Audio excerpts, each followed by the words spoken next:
Maaf Buya, saya mau bertanya, bagaimana supaya hati dan pikiran kita selalu merasa tenang Buya? Karena kita sebagai manusia biasa dalam menghadapi cobaan hidup masih suka gelisah Buya. Ya, terima kasih Buya. Wassalamualaikum warahmatullahi wabarakatuh. Waalaikumsalam warahmatullahi wabarakatuh. Pertanyaan sedikit. Sebetulnya ketenangan itu adalah dia bicara bagaimana hati dan pikiran saya agar tenang. Tenangnya hati dan pikiran bukan dengan tenangnya jasad, maka yang perlu ditata adalah pikiran dan hati. Bukan berarti ketenangan hati itu adalah karena banyaknya duit, bukan. Itu orang kaya juga gelisah kok kadang-kadang. Bukan ketenangan batin itu karena suami yang ganteng, tidak, atau istrinya cantik, bukan. Jadi memang ketenangan murni di dalam hati kita. Nah, tinggal sekarang itu bagaimana agar hati itu tenang.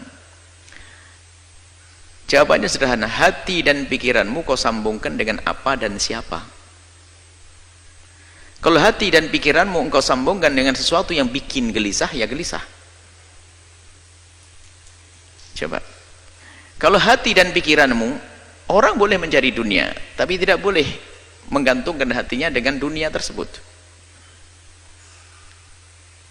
Sehingga kalau orang menggantungkan hatinya, mengikat hatinya dengan dunia, lihat, di saat tidak mendapatkannya dia gelisah, di saat mendapatkannya hilang pun susah. Ada orang duitnya hilang tenang saja kok, ajib, karena dia tidak mengikat hatinya dengan dunia tersebut. Maka dengan Allah lah, itulah ketenangannya ada dengan Allah. Kalau sudah orang dengan Allah, duitnya hilang nggak susah, malah ngasih 1 miliar bangun pondok. Coba, lah kok bisa ini? Coba yang hatinya nggak sambung dengan Allah, 1 miliar ini buat abimat 2, udah tambah gede duit saya. Tapi enggak, hatinya tenang, kehilangan duit 1 miliar kok. Ini duitnya jatuh 100.000, puyengnya setengah mati, nangis-nangis. Nah, ini urusannya hati kita dengan siapa. Nah, kalau sudah urusan kita hati kita dengan Allah, mudah. Allah, apapun di saat dia sakit, lihat, sakit jasadnya sakit, tapi kalau dia kenal Allah, dia akan tahu bahasanya akan ada imbalan di hadapan Allah Subhanahu wa taala. Maka rasa sakit akan terreda dirasakannya, menjadi tidak separah, tidak semakin sakit.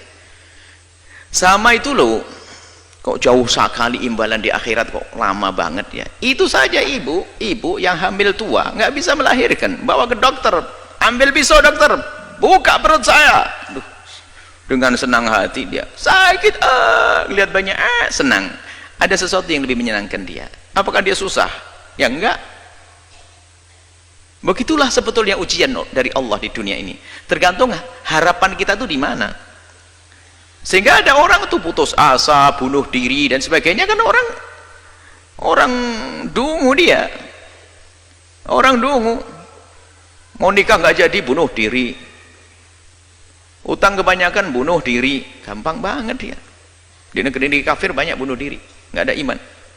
Sebenarnya gelisah karena dia tidak punya Tuhan dia sebetulnya. Kalau punya Allah, nah ini sekarang biasakan dengan Allah. Maka ala bidzikrillah tatma'innul qulub. Mengingat Allah menjadikan tenang hati. Bukan kegembiraanmu adalah dengan dibalik tumpukan harta. Coba kita melihat, kita menemukan orang di kampung-kampung sangat sederhana, gaji sehari untuk makan sehari. Tapi no problem, dia hidupnya candaria dengan istri, ya Masya Allah. Suaminya berangkat dulu, nanti tak kirim sarapan Pak ya. Nggih, berangkat suaminya duluan kok belum datang, sambil nyangkul. Suami inti yang bawa rantang nasi bungkus, pincuan begitu bawasan. Makan, Pak ya, nah pulang nanti bawa sayur suaminya, tatonya Pak dapat burung, dapat ikan sedikit. Nggak pernah punya problem dia, kayak orang punya istana itu.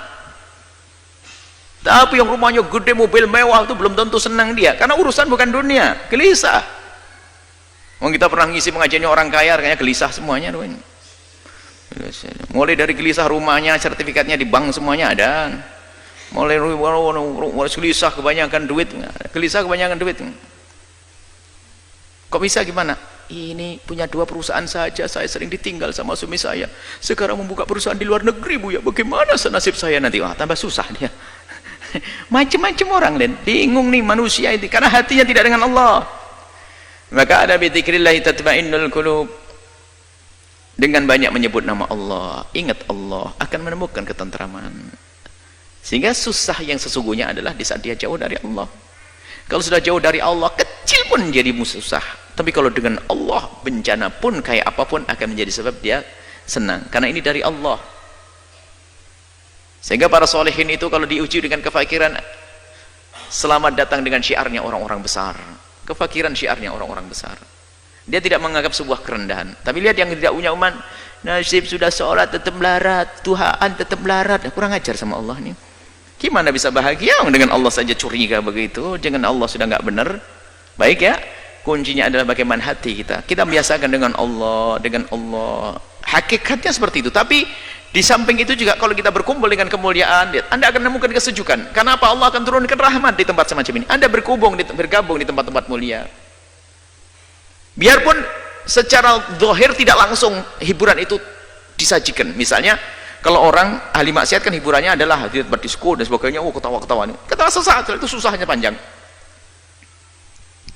Senang kelihatannya, tapi tidak tahu bahasa dia akan menemukan kesusahan yang panjang.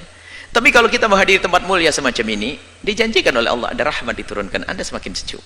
Anda berkumpul dengan orang senang, orang baik, lihat ada kesejukan. Lihat. Jujur, kita dengan orang soleh saja, kita lupa kok dengan segala permasalahan. Kalau Anda duduk dengan orang yang sangat Anda cintai dari ulama-ulama orang soleh, Anda duduk saat hilang kelusa, utang lupa, ini lupa, sakit lupa. Itu hanya dengan orang soleh.